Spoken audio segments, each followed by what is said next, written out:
తాత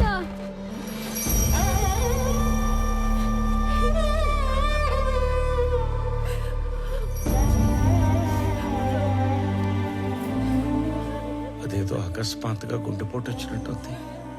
తెల్లవారుజామున మీ అమ్మ చూసేసరికి ఆ పడక కుర్చీలో కూలబడిపోయి ఉన్నాడంట. సమయానికి ఎవరన్నా చూస్తుంటే కాపాడుకుని ఉండేవాళ్ళం.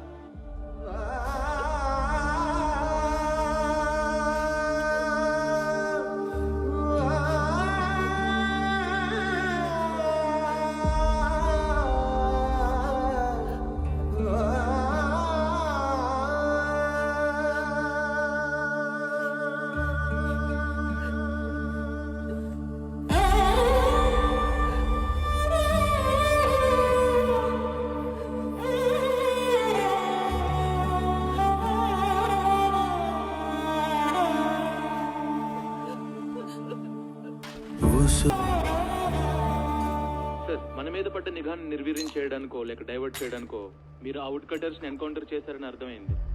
మొదట్లో దానివల్ల మీకు ప్రెస్ లో జనంలో అటు ప్రభుత్వం నుంచి బాగా పేరు వచ్చింది. కానీ సడన్ గా అదే మీ మీద బ్యాక్ ఫైర్ అయింది సార్.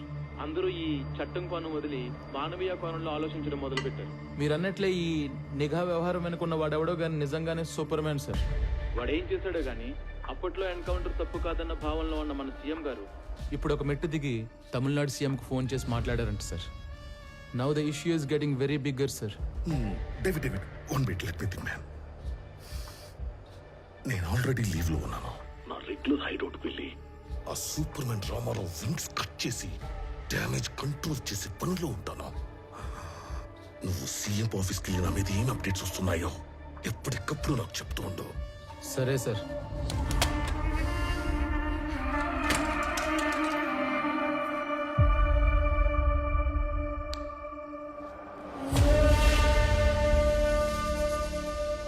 తమ్ముడు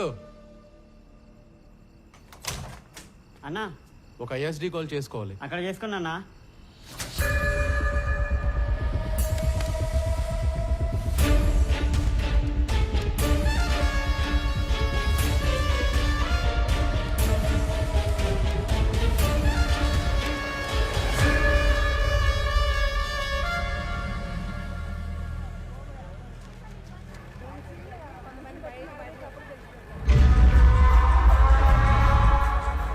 నాన్న తాత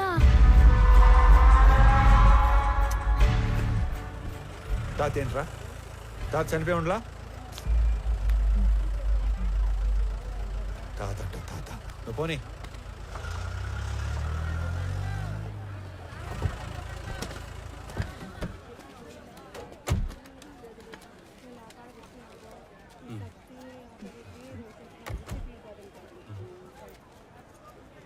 రే రామారావు. హాయ్ బాగున్నారా? బాగున్నా రే. చాలా రోజుల తర్వాత ఫ్యామిలీతో మార్కెట్కి వచ్చినట్టున్నా. అవునరా, చాలా కాలం అయింది. ఇంట్లో వాళ్ళ కోసం టీ బయట తాగుతావా? అన్నా రెంటీ. బాగోనా? ఏ కబీర్, బాగున్నావా? ఏంటి మంచి కనిపించడం లేదు? బాగా బిజీనా ఏమి? అదేం లేదునా. బాగుండవునా? బాగున్నా. ఊరూరా తిరుగాడే ఆర్ఎంపీ ఉద్యోగమే, ఆడికాడికే సరిపోతాండది. ఈ పొద్దు కూడా మెడిసిన్స్ కోసమే టౌన్కి వచ్చిన. అయితే బాగా బిజీయే. అన్నా, నాయన విషయం మొన్ననే తెలిసిండది, కానీ ఊళ్ళో లేకుండా ఉంది. మీరు రాఘవ, కబీర్, వాళ్ళు తీసుకెళ్ళండి. వెళ్ళండి. మేడం రండి. బాబు ఏం కాదు, రామారావు ఉన్నాడు. పదండి, పదండి.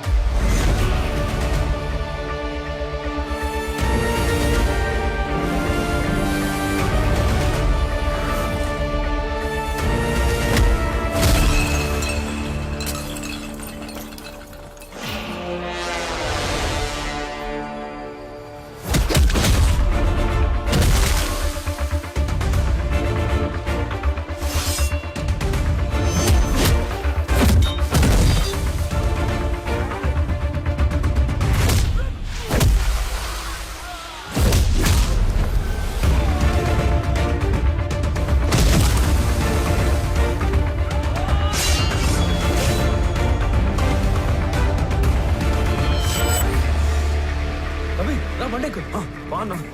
రామారావు అనేది ఇంత వైల్డ్గా ఉన్నాడు.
పంపించారు నిన్ను? ఎవరు పంపించారు చెప్పు, ఎవరు పంపించారు, ఎవరు పంపించారు చెప్పు, చెప్పు. చెప్తారన్నా ఇదిగో అన్నా ఎస్పీ ఈ ఫోటో ఇచ్చి పంపితే వచ్చావన్నా అన్నా వదిలే అన్నా అన్నా